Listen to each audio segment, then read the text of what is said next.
All right, 5 freedoms model. Yeah, this is short, so we'll just read this here. Okay. The 5 freedoms have been the basis of animal welfare since the 1960s. Learn about what they are and why they have endured. Concern about animal care and welfare is not a new topic for those who raise animals, but it continues to be of greater concern for the general public.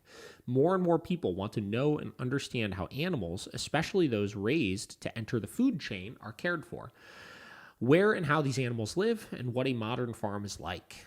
The answers to these questions do not have one single correct answer. In reality, there are innumerable correct ways to raise animals depending on the animal's breed and job. Cattle raised for dairy production versus cattle raised for beef production. Size, location, climate, facility staff, goals of the farm, and several other factors. What remains the same across all farms is that farmers care about the animals they raise and want animals thriving. One way to ensure animals are in a positive state of welfare is to use the 5 freedoms as benchmark for meeting animals' needs. To understand the importance of the 5 freedoms and why they were developed, let's turn back to 1964 when Ruth Harrison, a British woman, wrote Animal Machines. The book described intensive livestock and poultry farming practices of the time. The outcry of the British public regarding the information in the book prompted the British government to appoint a committee to look into the welfare of farm animals. In 1965, the committee, chaired by Professor Roger Bramble, presented the 85-page report of the Technical Committee to inquire into the welfare of animals kept under intensive livestock husbandry settings, which became known as the Bramble Report. In summary, the report stated that animals should have the freedom to stand up, lie down, turn around, and groom themselves and stretch their limbs. These freedoms became known as Bramble's 5 freedoms and were expanded on to create a more detailed list of the needs. The Farm Animal Welfare Advisory Committee was created in response to Bramble and colleagues' report to monitor the livestock production sector. In 1979, the name was changed to the Farm Animal Welfare Council, now Committee, and by the end of the same year, the initial 5 freedoms had been co-defined into the format below. The welfare of an animal, which includes its physical and mental states, how it is coping with its environment, and involves human experiences and ethics to evaluate animal welfare through observation and interpretation of an animal's behavior and health status. The co-defined 5 freedoms are as followed. Freedom from hunger and thirst, by ready access to fresh water and a diet to maintain full, healthy vigor. So freedom number 1, obviously, you got to make sure your dog is hydrated and that they are fed. Yes. Agreed, right? I heard that. 2, freedom from discomfort by providing an appropriate environment, including shelter and a comfortable resting area. Obviously, as I'm already getting into this, I could see how this easily can be misinterpreted to a lot of different things, right? Yeah. Like they're obviously talking about here by providing an appropriate environment, including shelter and a comfortable resting area.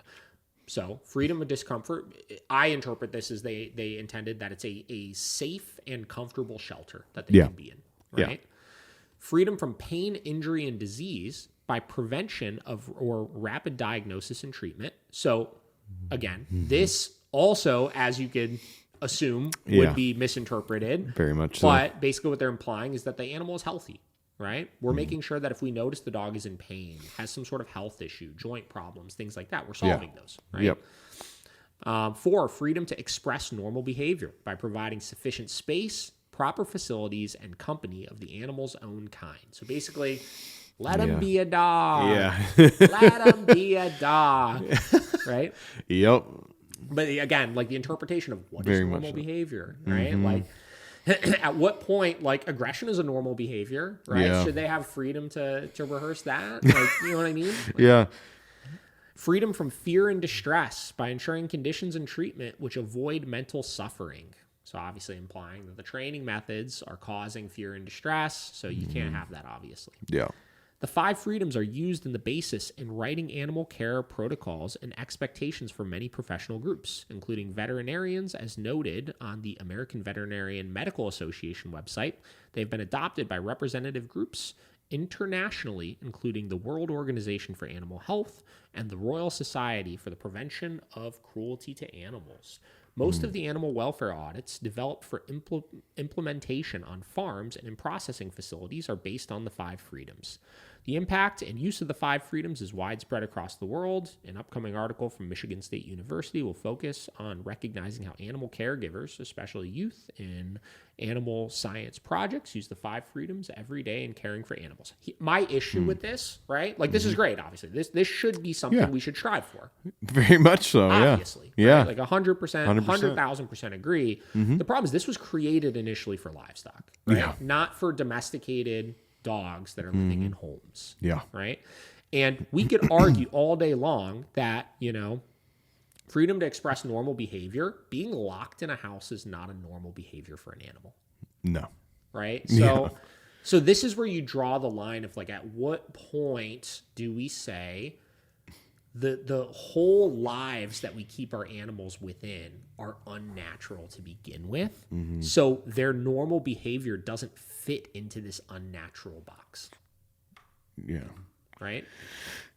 Yeah. And the amount of interpretations to like make that work for the study we just read. It's kind of funny. Yeah. I mean, they're really stretching to make it like fit with it, Yes. The 5 domains of animal welfare. Let's see if there's something quick on this. Yeah, this is real quick. We'll just read. So this evolved into the 5 domains of animal welfare. In 1994, Professor David Meller and Dr. Cam Reed proposed a new model to think about animal welfare and its assessment. The 5 domains model of animal welfare was most recently updated in 2020 and is increasingly used globally when considering the lived experiences of animals in human care. This approach allows for consideration of both negative and positive experiences that arise from physical and functional factors, which affect the overall mental state and welfare of the individual animal. Over the past 20 years, this paradigm has been widely adopted as a tool for assessing the welfare impacts of research procedures, pest animal control methods, and other interventions in animals' lives. The 5 domains explores the mental state of an animal in detail and acknowledges that for every physical aspect that is affected, there may be an accompanying emotion or subjective experience that may also affect welfare. This is used in terms of reinforcing the message that mental experiences are equally important as physical vitality for animals to thrive. One of the most important strengths of the 5 domains is the clarity it provides that merely minimizing or resolving negative physical or mental states does not necessarily result in positive welfare, but may only provide, at best, a neutral state. To have a good life, one where positive welfare experiences are enjoyed, animals need more than this. To help ensure animals have a good life, they must have the opportunity to have positive experiences, such as anticipation, meaningful social connection, satisfaction, and satiation.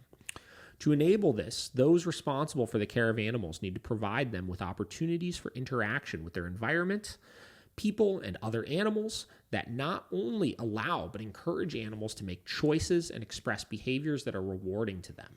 This shift in understanding is the basis for the 5 domains model incorporating positive welfare states. Thus, the 5 domains provide a comprehensive and structured way of considering the well-being of an individual or group of animals in a particular situation, with a strong focus on positive mental experiences. The 5 domains also allow us to extend our thinking beyond the historical 5 freedoms of animal welfare to place even greater emphasis on encouraging positive experiences and recognizing the emotional needs of individual animals in addition to minimizing negative experiences. Obviously, no fucking issue with any of this. Yeah. No issue with any of it. Right? I don't really have any, especially since there's no details on like these are good models to try to follow, right? Yeah. And this goes hand in hand with something we talked about at the end of the last episode, which was the client I was working with that was struggling with the walking because he was just so wound up, right? That is a dog that did not have enough opportunity to have. Where is it here? He did not have enough opportunity to provide him or being provided to him of opportunities for interaction with their environment, people, and other animals that not only allow but encourage animals to make choices and express themselves that are rewarding to them. Instead, he was just asked to contain it, right? Yeah. So that is an animal that this is even more important for.